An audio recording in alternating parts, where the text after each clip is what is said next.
पिछली क्लास में मैंने आपको जो पढ़ाया था पहले वो याद करो। चंद्रगुप्त मौर्य मौर्यन एम्पायर कंप्लीट कर दिया था पूरा, और भी आपको सुंगा डायनेस्टी बता दिया थी और कर्ण वंश बता दिए थे। आज जो शुरू होगा that will be the part of Kushan. क्या शुरू होगा? देव कुमार जी स्वागत अभिनंदन आप सभी को। ये जो आप वायलेट कलर में देख रहे हैं ना, ये जो वायलेट कलर का हिस्सा आप देख पा रहे हैं, ये वाला, ये पूरा जो हिस्सा आप देख रहे हैं, ये पूरा का पूरा कुषाण एम्पायर है, कुषाण वंश है। कौन सा वंश है? कुषाण वंश है। इस बात को ध्यान रखिएगा और याद रखिएगा। सभी को नमस्कार है, सभी को नमस्कार, नमस्ते। चलो बहुत बहुत धन्यवाद। चलो आप सभी का प्यार और स्नेह मिलता रहे। बहुत बहुत धन्यवाद आप सभी का। तो सबसे पहले तो मैं कहूँगा चीजों को समझने का प्रयास करें। कुषाण वंश की अगर मैं बात करता हूं आप सभी प्यारे दोस्तों से, किसकी बात करता हूं? अरे भाई, पहले राजा महाराजाओं का एम्पायर बड़ा ही होता था, छोटा नहीं होता था। ठीक है, चलिए कुषाण वंश की अगर हम बात करें तो कुषाण वंश के दो कबीले होते थे, एक यूची और दूसरा तोखरी। तोखरी क्या भैया? यूची और तोखरी। तो यूची कबीले का दूसरा नाम है टोचरियन जनजाति से संबंधित था। मतलब ये आदिवासी समुदाय से बिलोंग करते थे। मतलब कहने का ये ट्राइब्स थे। क्या थे मेरे प्यारे बच्चे? ये ट्राइब्स हुआ करते थे। अब कहते हैं कि इस वंश का जो संस्थापक हुआ, the founder of this dynasty was Kujula Kadphises. कौन था? जो कुजुल कडफिसेस हुआ, कुजुल कडफिसेस जो हुआ वो इस वंश का संस्थापक था। कौन बेटा? कुजुल कडफिसेस।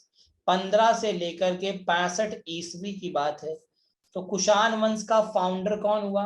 कुजुल कडफिसेस। इसका जो बेटा था कुजुल कडफिसेस का, उसका नाम था बिम कडफिसेस। क्या नाम था? बिम कडफिसेस, जिसने गद्दी संभाली और गद्दी पर बैठा। कहते हैं कि जो बिम कडफिसेस था वो 65 ईस्वी में गद्दी पर बैठता है, और गद्दी पर बैठने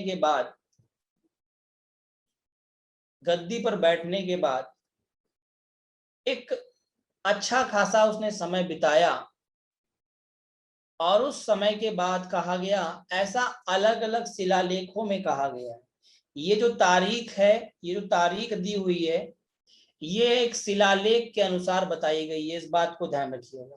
लेकिन जो भारतीय किताबों में बताई गई तारीख है वो ये है। ठीक है, क्या मैंने कहा? भारतीय किताबों में या पुस्तकों में जो तारीख बताई गई है वो ये है कि बिम कडफिसेस का समय 65 से लेकर के 78 ईस्वी तक था। यस पॉल, आप सभी का स्वागत है बेटा, अभिनंदन है। ठीक है, आप हम लोग सभी लोग क्लास करते हैं, नमस्ते तो होती ही रहेगी। ठीक है, काफी दिनों बाद हम लोगों की क्लास हो रही है, तो पहले काम कर लेते हैं फिर बात करते हैं। तो बिम कडफिसेस जो हुआ ये उत्तराधिकारी था। किसका? कुजुल कडफिसेस का। मतलब कहने का कुजुल कडफिसेस का जो सक्सेसर हुआ वो बिम कडफिसेस हुआ।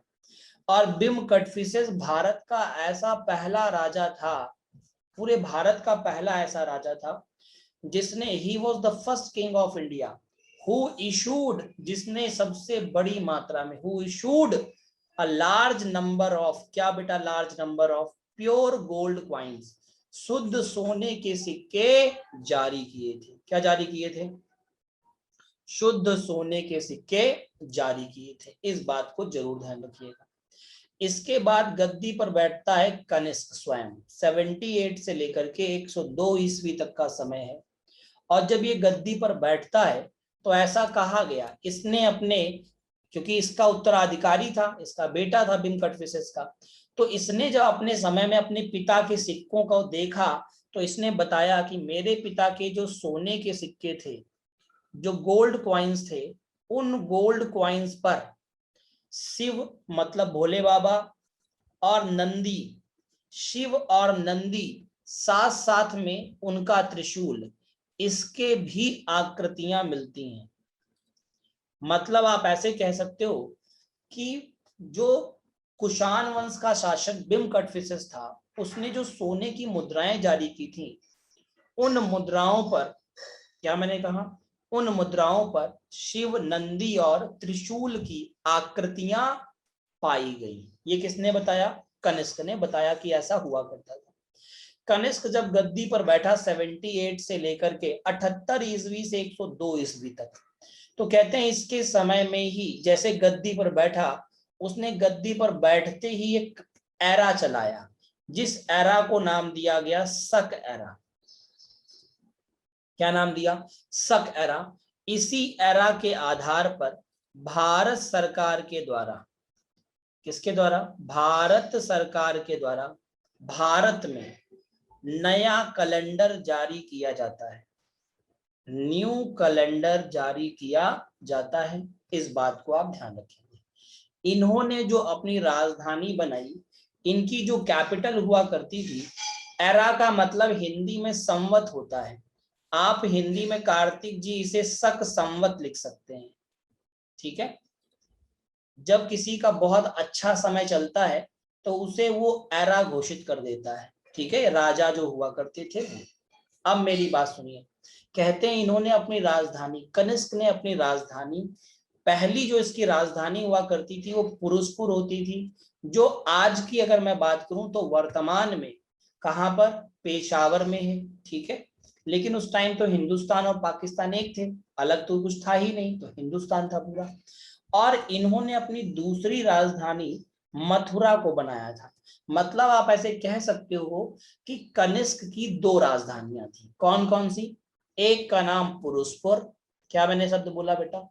एक का नाम पुरुषपुर और दूसरे का नाम मथुरा। क्या नाम? मथुरा। ये दो राजधानियां थी। अब कहते हैं इनके दरबार में जो दरबारी कवि थे, उनका नाम क्या था? इनके दरबार के दरबारी कवि अश्वघोष हुए, और अश्वघोष ने एक पुस्तक लिखी थी जिसका नाम है बुद्ध चरितम या बुद्ध चरित, जिसे बौद्धों का रामायण कहा जाता है।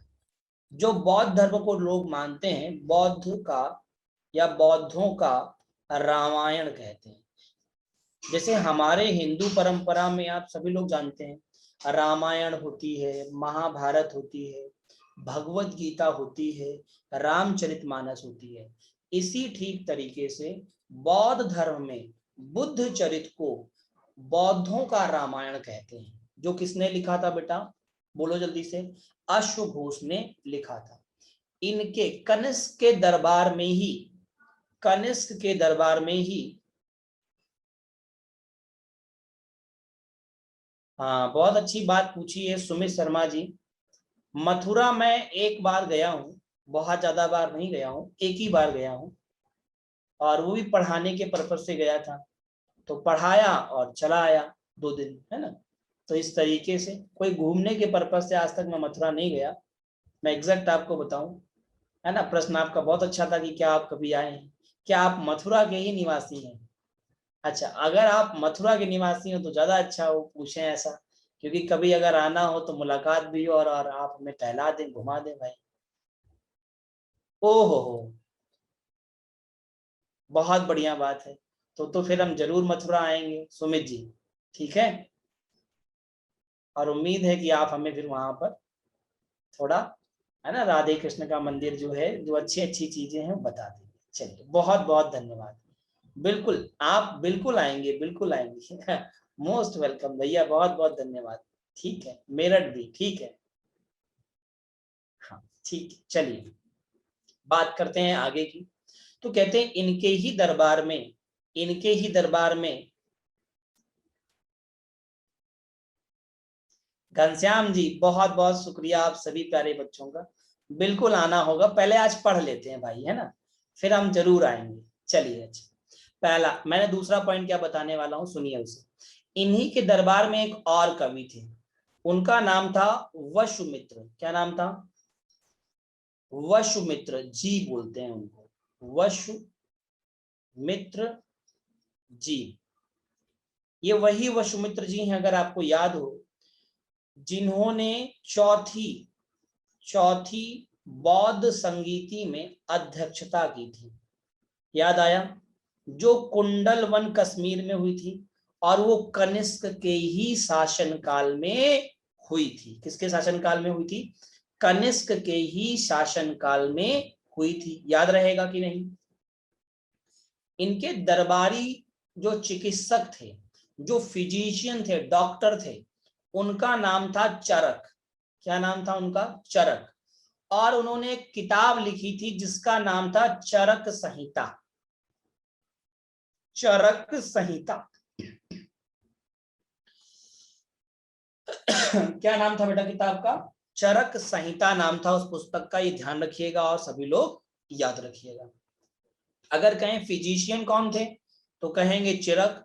कौन सी पुस्तक लिखी? तो चरक संहिता नामक उन्होंने पुस्तक लिखी थी। आयुर्वेदाचार्य भी आप कह सकते हैं। इन्हीं की दरबार में एक रहते थे नागार्जुन। इनका एक दूसरा नाम है नागसेन। ये बौद्ध धर्म के बहुत बड़े ज्ञानी पुरुष थे। क्या मैंने कहा? बौद्ध धर्म के बहुत ज्ञानी पुरुष थे। ज्ञानी पुरुष थे, ठीक है। इन्होंने ही एक थ्योरी दी थी, एक दर्शन दिया था जिसे कहते हैं शून्यवाद का दर्शन, जिसे आप अंग्रेजी में थ्योरी ऑफ निहिलिज्म कहते हैं। क्या बोलते हैं? थ्योरी ऑफ निहिलिज्म या फिलॉसफी ऑफ निहिलिज्म कह सकते हैं। आपके एग्जाम में क्वेश्चन कई बार आ चुका है कि निम्नलिखित में से शून्यवाद का सिद्धांत किसने दिया था? नागार्जुन या दूसरा नाम क्या है? नागसेन। अब मैं आपको बताऊं, नागसेन या नागार्जुन को आइंस्टीन क्यों कहते हैं भारत का? आप सभी लोग बताओ, आइंस्टीन को क्यों जाना जाता है? बताओ जल्दी से, आइंस्टीन को क्यों जाना जाता है?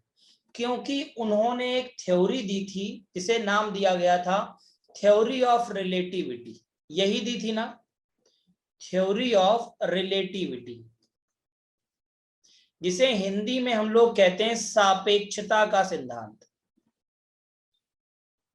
सापेक्षिता का सिद्धांत ये दिया था, जिसे हम लोग कहते हैं E equals to M into C square. बोलो यस और नो। ये पता है आपको सबसे पहले किसने दिया था? ये आइंस्टीन ने नहीं दिया था सबसे पहले, ये सबसे पहले। अब आपको याद दिला दूं, ये आइंस्टीन ने दिया था 17वीं शताब्दी में। 17वीं शताब्दी का मतलब है 17th सेंचुरी में। लेकिन जो ये नागार्जुन व्यक्ति है ना, इन्होंने ये सिद्धांत अपनी पुस्तक माध्यमिक सूत्र में पहली शताब्दी में दे दिया था, या प्रथम सेंचुरी में ही दे दिया था। अब बताओ आप मुझे, पहले किसने दिया? भारत वाले लोग, आइंस्टीन ने, या फिर अंग्रेज वाला, मतलब अमेरिका के आइंस्टीन ने? जल्दी से बताओ, बात समझ रहे हैं ना? मतलब जो 17वीं सेंचुरी में आया उसने कॉपी किया किसको? भारत को। तो नागार्जुन को इसीलिए कहा जाता है भारत का आइंस्टीन, क्योंकि इन्होंने थ्योरी ऑफ रिलेटिविटी का कंसेप्ट अपनी पुस्तक में पहले ही दे दिया था। बात क्लियर? जल्दी से बताओ, बोलो। तो इंडियन लोग बहुत ही टैलेंटेड थे मेरे प्यारे दोस्त, बहुत टैलेंटेड, इस बात को ध्यान रखिएगा। इसलिए नागार्जुन या नागसेन को भारत का आइंस्टीन कहा जाता है। सभी को यह बात समझ में आ गई होगी, कोई ऐसा व्यक्ति नहीं होगा जो ना समझ पाया हो। ठीक। अब कहते हैं कनिष्क ने एक प्रसिद्ध मार्ग होता था रेशम मार्ग। बेसिकली रेशम मार्ग क्यों कहा गया है सुन लीजिए। यहां से पूरे भारत में सिल्क का आना जाना था, मतलब सिल्क का आयात और निर्यात जो होता था कहां पर? चाइना से होता था। तो चाइना से जो सिल्क आता था, तो इसे नाम दे दिया गया सिल्क मार्ग या सिल्क रूट। इस पर कनिष्क ने अपना अधिकार कर लिया था। और जो भी व्यक्ति क्या करता था बेटा? ट्रेड करता था, व्यापार करता था सिल्क का या रेशम का, तो ध्यान रखिएगा उस व्यक्ति को, कनिष्क को टैक्सेस देने होते थे या कर देने होते थे? ठीक है बेटा। Theory Ghanshyam ji, theory of relativity जो है वो सबसे पहले दी गई थी नागार्जुन के द्वारा, ठीक है। सापेक्षता के सिद्धांत को दिया गया था, ठीक है। रेशम, बिल्कुल रेशम का उत्पादन होता है रेशम के कीड़ों से, ठीक है। हाँ, ध्यान रखिएगा इस बात को। अब अगर मैं बात करूं, उसे समझिए। तो पहली बौद्ध संगीति कब हुई थी, सभी को पता है। कब हुई थी पहली बौद्ध संगीति, बताओ। 483 में। लेकिन चौथी बौद्ध संगीति कब हुई थी, फर्स्ट सेंचुरी में। कहां हुई थी, कश्मीर के समीप एक जगह थी कुंडलवन, वहां पर हुई थी। और इसको संरक्षण किसने दिया था, कनिष्क ने दिया था। याद आया।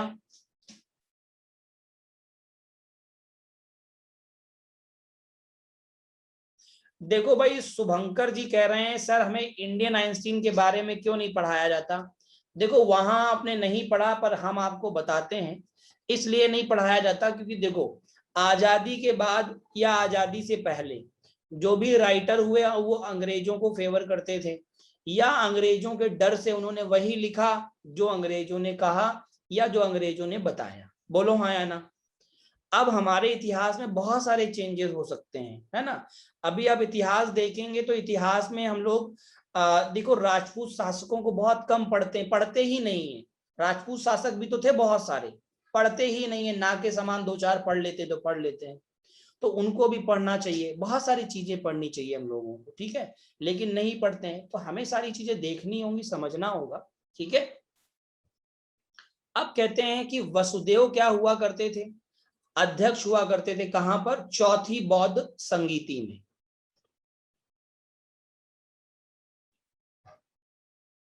शिवम भट्ट जी, चेंज हो सकता है, लेकिन एक लंबी परंपरा, जो काम 70 साल से चला आ रहा है, उसमें चेंज करने में बहुत समस्या होती है। अगर इतने ही आसानी से चीजें चेंज हो जाती तो बहुत कुछ चेंज हो जाता, है ना। बहुत कुछ चेंज हो जाता, लेकिन इतना आसान नहीं होता। कहने और करने में बहुत अंतर होता है मेरे मित्र। अभी हो सकता है कल को आप ही को खराब लगने लगे कि लो ये चेंज कर दिया। बोलो मैं गलत कह रहा हूं क्या।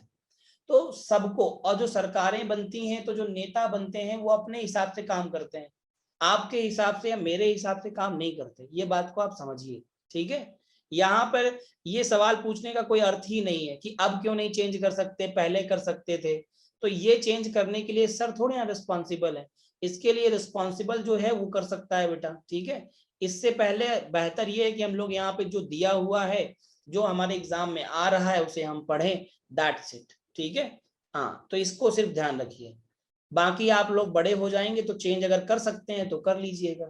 देखिए हमने भी कोशिश कर ली, तुम भी कोशिश कर लेना, कुछ शायद तुमसे कुछ हो जाए, हमसे तो नहीं हुआ, ठीक है। आप भी कुछ कर लीजिएगा। चलो अगला पॉइंट सुनो। कहते हैं कनिष्क का समय था जब भारत में भूधर्म, हीनयान और महायान, दो धर्म आए थे। हीनयान महायान कौन है, ये बौद्ध धर्म को विभाजित करके लाए गए थे। बताया था कि नहीं। हरीश जी नमस्कार, आपका स्वागत है। क्लास आधे घंटे से चल रही है, आप बहुत लेट आए हैं, इसलिए पहले काम कर लो, फिर इसके बाद बात करेंगे। बौद्ध धर्म को दो भागों में विभाजित किया गया था, हीनयान और महायान। हीनयान के वो धर्म के वो लोग होते हैं जो बेसिकली बौद्ध धर्म में उनकी पूजा करते हैं, मतलब किसकी, मूर्ति की पूजा करते हैं। और महायान में वो लोग होते हैं जो उपदेशों को मानते हैं, जो गौतम बुद्ध ने उपदेश दिए उनको फॉलो करते हैं, ठीक है। ये हीनयान और महायान का बेसिक डिफरेंस है। घनश्याम दी, बीसी का मतलब होता है before the birth of Jesus Christ. ईसा मसीह के जन्म से पहले की जितनी भी घटनाएं हैं वो सिर्फ बीसी कहलाती हैं इंग्लिश में। हिंदी में इसे ईसा पूर्व कहते हैं। एडी का मतलब होता है Anno Domini, after the death of ईसा मसीह। ईसा मसीह के मृत्यु के बाद की जितनी घटनाएं हैं वो कहलाती हैं क्या, बोलो ईसवी। मुद्दा खत्म हो गया आपकी। बोलो भैया। नीतीश मिश्रा, जय हिंद बेटा, स्वागत है आपका भी। हालांकि आप ऑलरेडी हैं क्लास में, मैंने देख लिया था। कनिष्क के शासन काल में विकसित दो मूर्ति कलाएं थी। मतलब कनिष्क के शासन काल में दो मूर्ति कलाएं आई थी। पहली मूर्ति कला का नाम है गांधार स्कूल ऑफ आर्ट, दूसरी मूर्ति कला का नाम है मथुरा स्कूल ऑफ आर्ट। और मैं आप सभी प्यारे बच्चों को बता दूं, यहाँ पर सबसे पहले जो गौतम बुद्ध की प्रतिमा बनाई गई वो मथुरा स्कूल ऑफ आर्ट के अंतर्गत सबसे बेस्ट सबसे बेस्ट मूर्ति बनाई गई थी। इस बात को ध्यान रखिएगा, ठीक है, इस बात को ध्यान रखिएगा। ये बनाने के तरीके हैं, इनमें अंतर कुछ भी नहीं है, सिर्फ बनाने के तरीके। जैसे आपने देखा होगा पहले जो मंदिर होते थे उनमें एक डोम होता था, सिंगल डोम होता था। अब जो मंदिर आ रहे हैं उनमें लंबे लंबे मंदिर जा रहे हैं। तो ये सिर्फ और सिर्फ आर्किटेक्चर का पार्ट है, मूर्तियों को बनाने का तरीका है, दैट्स इट। इसमें कोई वैसा डिफरेंस नहीं पाया जाता कि बताया जाए आपको, ठीक है तुषार जी। हाँ, आपको सिर्फ इतना जानना है। हाँ, स्कूल ऑफ आर्ट इसलिए कहा गया है कि इसके लिए भी सीखने के स्थान थे। जैसे गुरुकुल टाइप के होते हैं ना, इसी तरीके के स्थान हुआ करते थे जहां पर इस कला को सिखाया जाता था, ठीक है। तो जो सीखने के स्थान थे ये वही हैं। बिल्कुल अभी आर्ट है क्यों नहीं, आर्ट बहुत बेहतर आर्ट है। जो मंदिर बनते हैं, जो मंदिर मस्जिदें बनती हैं, सब आर्ट के तो अंतर्गत आते हैं। कला और कल्चर ही तो है वो, कला और संस्कृति के अंतर्गत लाया जाता है उनको, ठीक है। अब कहते हैं इस वंश का अंतिम शासक जो हुआ था उसका नाम था वासुदेव। क्या नाम था? Last ruler of this dynasty. इस वंश का अंतिम शासक जो हुआ, क्या नाम था उसका? वासुदेव। क्या नाम था बेटा? वासुदेव। वासुदेव कुछ समय तक शासन रहा और इसने भारत में द्वैध शासन की प्रणाली शुरू की थी। द्वैध शासन का मतलब होता है ड्यूल गवर्नमेंट, दो शासन। क्या होता है बेटा? दो शासन, ठीक है, इस बात को ध्यान रखिएगा। अब आगे अगर मैं बात करूं तो कहते हैं कि यहां पर जो कुषाण शासक हुए, धीमे धीमे इनका पतन होता चला गया और इनके पतन के बाद में भारत में कुछ और वंश आए, जैसे नाग वंश आया, वाकटक वंश आया, आभीर वंश आया, इक्ष्वाकु वंश आया, गणतांत्रिक वंश आया। लेकिन अगर मैं बात करूं तो इनका आपके एग्जाम में कोई भी अस्तित्व नहीं है। आपके एग्जाम में यहाँ पर आपके एग्जाम के पैटर्न में दिए भी नहीं हुए हैं, ठीक है। आपके एग्जाम में जो दिया हुआ है इसके बाद वो दिया हुआ है that will be the part of Gupta वंश, या आप कहोगे गुप्त एम्पायर। क्या बोलोगे? गुप्ता वंश, या आप कहोगे गुप्त एम्पायर। देखो क्या आपके सामने एक नई पीपीटी खुली है जिसके ऊपर गुप्त वंश लिखा हुआ है, जल्दी से बताएं। Vasudeva is the last king of Kushan dynasty. मनुश्रेष्ठ कुषाण वंश का अंतिम शासक हुआ। यहां कई बार आपको नाम सेम मिलेंगे, इस बात को ध्यान रखिए, ठीक है। गुप्ता आपके सामने आ गया है क्या? गुप्ता एंड वर्धंस। तो सबसे पहले अब हमारी शुरुआत होगी गुप्त एम्पायर। किसकी होगी बेटा? गुप्त, फिर वर्धंस। गुप्त और वर्धन के बाद में हम लोग पढ़ेंगे थोड़े से दक्षिण भारतीय राजाओं का थोड़ा सा चरित्र जानने की कोशिश करेंगे और फिर इसके बाद ये फिनिश होगा, ठीक है। डायनेस्टी और साम्राज्य में क्या डिफरेंस होता है? कुछ भी अंतर नहीं, बस कहते हैं लोग साम्राज्य, वंश। किसी साम्राज्य के अंतर्गत कई वंश आ सकते हैं, ठीक है। बात समझ रहे हो कि समझ रहे हो? कई वंश आ सकते हैं लेकिन वंश के अंदर कई साम्राज्य नहीं आते। ये अंतर आप कह सकते हो कॉमन सा। साम्राज्य का मतलब है मगध एम्पायर पूरा, तो मगध के अंतर्गत तो ये सब हैं, चाहे वो कोई भी हो, शुंग हो, कर्ण हो, सातवाहन, ये सब क्या है? उसी के अंतर्गत, ठीक है। गुप्तों ने भी जो शासन किया वो कहा मगध पे ही तो किया, मगध के तो अंतर्गत कर रहे थे शासन, ठीक है। सबसे पहला गुप्त वंश की बात करेंगे। गुप्त वंश का जो उत्तराधिकारी हुआ वो कौन हुआ? वो हुआ श्रीगुप्त। मतलब कहें उत्तराधिकारी का मतलब है जो सबसे पहला शासक हुआ, जिसने गुप्त वंश की शुरुआत की, संस्थापक जो था, जो फाउंडर था, वो श्रीगुप्त था, 240 से लेके 280 तक।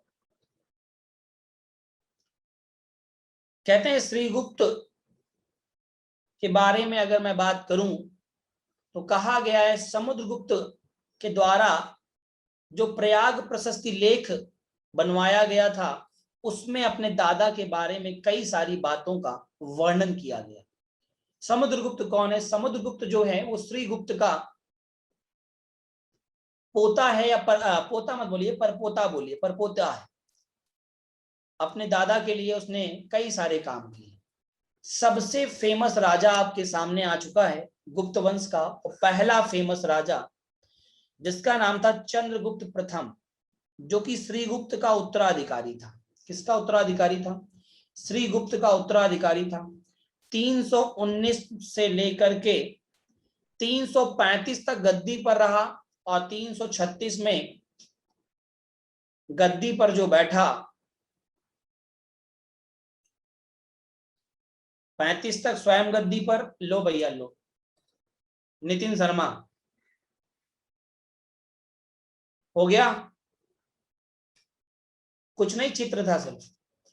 गद्दी पर बैठा चंद्रगुप्त फर्स्ट 319 से 335 तक। 36 में इसका बेटा आ जाता है जिसका नाम समुद्रगुप्त है। कहते हैं he was the first independent ruler of Gupta dynasty.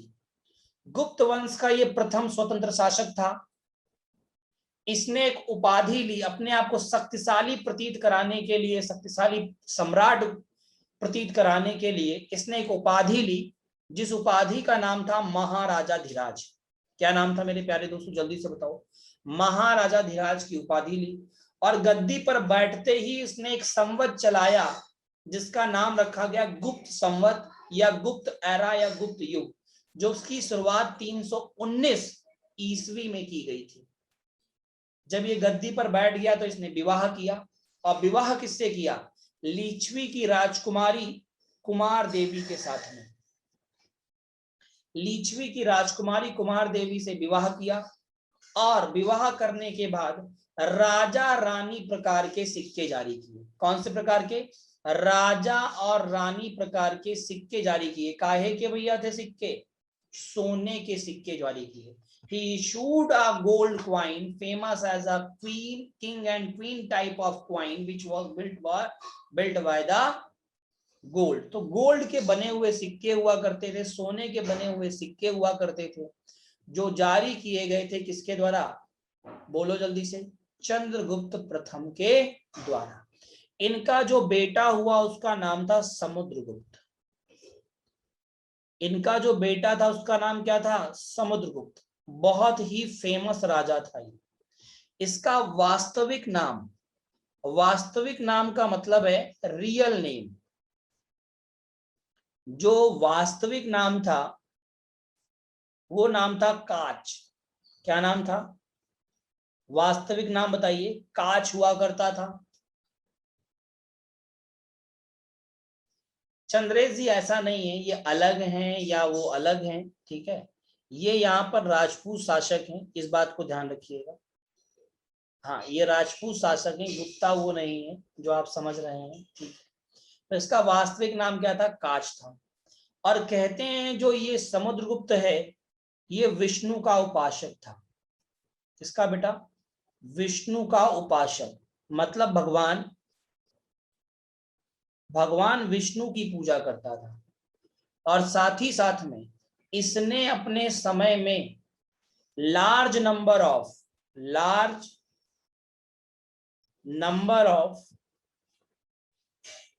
Gold coin जारी किए, जिनको ये गरुण मुद्रा कहता था। क्या नाम था उस सोने के सिक्के का? गरुण मुद्रा, ठीक। हाँ बिल्कुल, डिवोटी हुआ करता था समीर जी, डिवोटी हुआ करता था भगवान विष्णु का। बहुत अच्छे। इसी वजह से ध्यान रखिएगा, सुनिएगा बड़े गौर से। इसके लिए भैया आप ऐसे समझ लीजिए, इसने किसने? समुद्रगुप्त ने जो सिक्के जारी किए उस पर कविराज की उपाधि के साथ में अपना नाम लिखवाया। कविराज की उपाधि ली थी, टाइटल लिया था। और साथ ही साथ में वीणा बजाते हुए, क्या बजाते हुए? वीणा वादन करते हुए अपनी आकृति लगवाई थी। किस पर लगवाई थी अपनी आकृति, बताओ जल्दी से। सिक्कों पर। किस पे लगवाई थी? सिक्कों पर अपनी आकृति लगवाई थी। मुद्दा क्लियर, जल्दी से बताओ यस और नो। इतनी बात सभी को क्लियर हो गई हो तो एक बार यस करें, फिर मैं आगे बढ़ता हूं। समुद्रगुप्त ये रहे भाई साहब। मां का नाम इनकी दत्ता देवी था। अच्छा, समुद्रगुप्त को एक और बात बोली गई है। क्या बोली गई है? सॉरी, मां का नाम नहीं, पत्नी का नाम है। मां बोल दी हमने। पत्नी का नाम क्या था इनकी बेटा? दत्ता देवी था। मां का नाम क्या था? कुमार देवी। मां का नाम क्या था? कुमार देवी, जो लिच्छवी की राजकुमारी थी। कहते हैं इसने अपने आप को कहा था लिच्छवी दौहित्र, दुहित्र या दौहित्र। अब आप कहोगे इसका मतलब क्या होता है? इसका मतलब होता है लिच्छवी की बेटी का बेटा। The daughter's son of Licchavi. क्या मैंने शब्द बोला? The daughter's son of Licchavi कहा गया था। किसे कहा गया था जल्दी से बता दो? समुद्रगुप्त को। क्या बोला गया था मेरे प्यारे बच्चों, जल्दी से बताओ? The daughter's son of Licchavi, ये कहा गया था किसे? समुद्रगुप्त को। अच्छा, समुद्रगुप्त को भारत का नेपोलियन कहते हैं, ऐसा क्यों कहा गया है? सुनिएगा मेरी बात को बड़े ध्यान से। इसने आर्यावर्त के 12 राजाओं को और दक्षिणावर्त के 11 राजाओं को हरा दिया था। मतलब कुल मिला के इसके आसपास के चारों तरफ जो भी राजा थे उन सभी का इसने हैप्पी बर्थडे टू यू कर दिया, हरा दिया और अपना दास बना लिया, जिस वजह से इसे भारत का नेपोलियन कहा गया था। बोलो बात समझ में आएगी नहीं? बहुत बार एग्जाम में आएगा। हाँ कार्तिक जी, आप कह सकते हैं नेटिव ऑफ लिच्छवी था। ठीक है। अच्छा, भारत का नेपोलियन क्यों कहा गया, ये बात क्लियर हुई कि नहीं हुई? जल्दी से बताओ।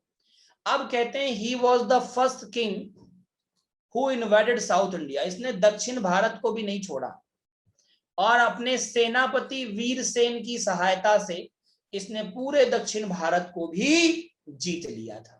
किसे जीत लिया था? पूरे दक्षिण भारत को जीत लिया था। देखिए वीणा बजा रहे हैं भाई साहब, और यह है उनका सेनापति जिसका नाम है वीरसेन। और ये है वो मुद्राएं जो जारी करी थी इन भाई साहब ने। मुद्दा क्लियर? ये हैं वो मुद्राएं जो जारी की गई थी इन भाई साहब के द्वारा। मुद्दा क्लियर? हाँ भाई, ओरिजिनल पिक्चर है। जो आप देखिए गूगल पे जाएंगे तो गूगल आपको पिक्चर जो दिखाता है, जो एविडेंसेस के आधार पर जो पुरातत्व विभाग को मिलते हैं, आर्कियोलॉजिकल डिपार्टमेंट को, वही पिक्चर्स दिखाता है, वही इमेजेस दिखाता है। ठीक है, तो वही इमेजेस हैं ये। मुद्दा क्लियर बेटा? सुमित जी, हाँ बात क्लियर हो गई? अब आप कहो हम खोद के थोड़ी ना लाए हैं कहीं से। अरे वो नहीं है पगले। वीरसेन, ये देखो सामने लिखा है सेनापति का नाम वीरसेन। चलिए आगे आइए। इसके दरबार में एक दरबारी कवि रहता था, जिस दरबारी कवि का नाम था हरिसेन। हिंदी में हरिसेन कहते हैं, अंग्रेजी में उसे हरिसेना कहते हैं या हरिसेन कहते हैं। उसने लिखा था प्रयाग प्रशस्ति लेख। मतलब प्रयाग प्रशस्ति लेख का मतलब है इलाहाबाद में एक पिलर बनवाया गया था, प्रशस्ति लेख बनवाया गया था। किसके द्वारा? जो समुद्रगुप्त ने बनवाया था। बनाया किसने था? हरिसेन ने बनाया था। इस बात को ध्यान रखिएगा। कहते हैं इसने कई सारे अभिलेख और शिलालेख जारी किए। जो शिलालेख जारी किए थे उन पर इसने संस्कृत में कुछ बातें लिखवाई जो कि चंपू काव्य स्टाइल में लिखवाई गई थी। चंपू काव्य स्टाइल जानते हो क्या होता है? चंपू काव्य स्टाइल का मतलब होता है संस्कृत प्लस हिंदी दोनों का मिला जुला रूप लिखा जाता है। ठीक है, जल्दी से बताएं, जल्दी से बताएं, सभी प्यारे बच्चे बता दें। इतनी बात सभी को क्लियर है? 80 से 90 लोग क्लास में, जल्दी से बताएं। डन डना डन डन, जल्दी से बोलें। सभी का कंफर्मेशन चाहिए मुझे, नाम नहीं बोलना पड़े किसी का बच्चे का, जल्दी से बताएं। अभी तक मेरे पास 20 से 25 लोगों के कंफर्मेशन आ चुके हैं। 80 लोग हैं क्लास में, 80 लोग बताएंगे जल्दी से। डन है सभी को?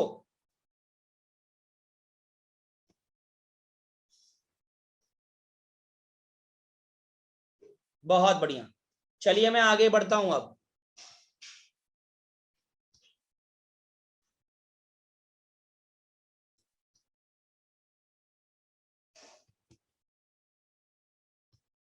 ठीक है, बहुत बढ़िया। तो काव्य शैली, चंपू काव्य शैली समझ गए? संस्कृत प्लस हिंदी का मिला जुला रूप कहलाती है चंपू काव्य शैली, जिसमें संस्कृत को सरल भाषा में और लिखा जाता है। हाँ भाई, इलाहाबाद का नाम पहले प्रयागराज ही था, किसने कहा कि नहीं था? मैं तो बिल्कुल कह रहा हूँ, इलाहाबाद को प्रयागराज ही कहते थे, बिल्कुल सत्य है, इसमें कुछ भी गलत नहीं है, बिल्कुल सही बात है। चलिए आगे बात करेंगे। He was the first Gupta king who performed अश्वमेघ यज्ञ, और साथ साथ assumed the title of अश्वमेघ पराक्रम। ये पहला ऐसा गुप्त शासक हुआ जिसने अश्वमेघ यज्ञ किया था। पहले देखते हो अश्वमेघ यज्ञ कैसे होता था? घोड़ा छोड़ दिया जाता था, उस घोड़े को जो पकड़ लेता था, ठीक है, अब वो घोड़ा दौड़ते दौड़ते जहां तक जाएगा वहां तक उस राजा का वर्चस्व हो जाएगा, सब लोग उसकी स्वाधीनता स्वीकार कर लेंगे, और जो राजा उसे पकड़ लेगा उस राजा को, उस राजा से जिसने छोड़ा है घोड़े को, उससे युद्ध करना पड़ेगा। इस तरीके की चीजें थी। तो भैया इन्होंने अश्वमेघ यज्ञ किया और अश्वमेघ पराक्रम की उपाधि ली थी, इस बात को ध्यान रखिएगा। अच्छा, उसके पीछे सैनिक रहते थे, घोड़ा आगे आगे रहता था, उसके पीछे सैनिक रहते थे, रथ से, घोड़े से, पैदल, इस तरीके से, तब पता चलता था कि किसने पकड़ लिया है। इनसे परमिशन लेकर के श्रीलंका के राजा ने, श्रीलंका का पुराना नाम सीलोन था, ध्यान रखिएगा, श्रीलंका के राजा मेघवर्मन ने, रामायण में जो दिखाया गया है वही सत्य है, बिल्कुल वरदान था, बिल्कुल। श्रीलंका के एक राजा थे मेघवर्मन, उन्होंने बौद्ध धर्म के प्रचार प्रसार के लिए यहां पर बौद्ध मठ बनवाना चाहा। क्या बनवाना चाहा था? बौद्ध मठ बनवाना चाहा था, ठीक है। तो कहते हैं कि कहीं ना कहीं समुद्रगुप्त ने इसे परमिशन दी, तब मेघवर्मन ने भारत में, अगर कोई बच्चा बिहार से होगा तो उसे पता होगा, गया में, जिसे बोध गया भी कहते हैं, वहां पर एक बौद्ध मठ बना हुआ है। बोलो बना है कि नहीं बना?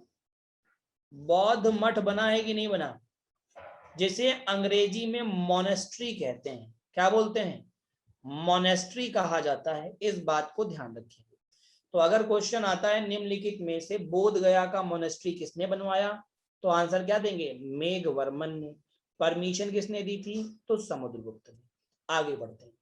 समुद्रगुप्त बहुत बड़ा कला का संरक्षक था, साथ ही साथ में इसने कविराज की उपाधि धारण की थी। सिक्कों पर वीणा बजाते हुए इसे दर्शाया गया है, इसलिए पता चलता है कि ये बहुत ही ज्यादा संगीत प्रेमी था।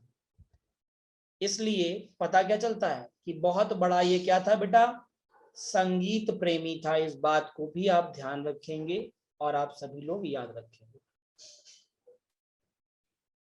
मान लीजिए क्वेश्चन आपसे पूछ दिया जाए, निम्नलिखित में से किस गुप्त शासक को संगीत प्रेमी कहते हैं, तो आप आंसर क्या दोगे? जल्दी से बताओ, कमेंट बॉक्स में आंसर क्या दोगे? लिख के बताओ फटाफट, आंसर क्या दोगे?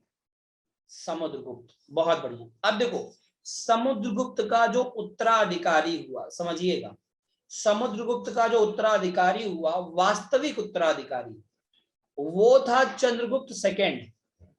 लेकिन कुछ समय रामगुप्त भी शासन में रहे, लेकिन ये शासन कर नहीं पाए। जैसे आपने देखा होगा, आप ही का घर है, अगर मान लीजिए आप अपने माता पिता के अकेले हैं तो बात ही खत्म हो गई। मान लीजिए आपके 2 भाई बहन है, 3 भाई बहन है, या एक और भाई बहन है, तो जब 2 भाई बहन होता है पता चला एक बड़ा सीधा होता है और एक थोड़ा खुरपेची टाइप का होता है, बोलो हाँ या ना। पता चला उसे सीधे वाले को कुछ दे दिया तो बेचारा चला ही नहीं पा रहा है, या कर ही नहीं पा रहा है, लोग उसे उल्लू बना चले जा रहे हैं। लेकिन जो थोड़ा टेढ़ा वाला है उसको दे दिया तो पता दूसरे के लूटे ले रहा है, इस तरीके का। तो रामगुप्त बड़े ही सीधे साधे किस्म के थे, ये शासन को चला नहीं पाए।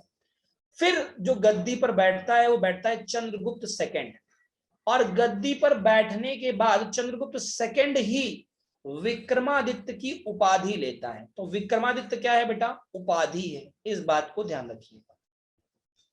विक्रमादित्य क्या है? उपाधि है। तो चंद्रगुप्त सेकंड को ही हम चंद्रगुप्त विक्रमादित्य के नाम से भी जानते हैं। इन्हीं के शासन काल में कालिदास हुए हैं, अभी हम चर्चा करेंगे कालिदास की, परेशान मत होइए घनश्याम जी, चर्चा की जाएगी। ये बेटा युद्ध है, शकों पर युद्ध हुआ था, शकों को इन्होंने हरा दिया था, शकों को इन्होंने हरा दिया था। किसने बेटा? चंद्रगुप्त सेकंड ने। और जब हरा दिया तब इन्होंने उपाधि ली थी विक्रमादित्य की।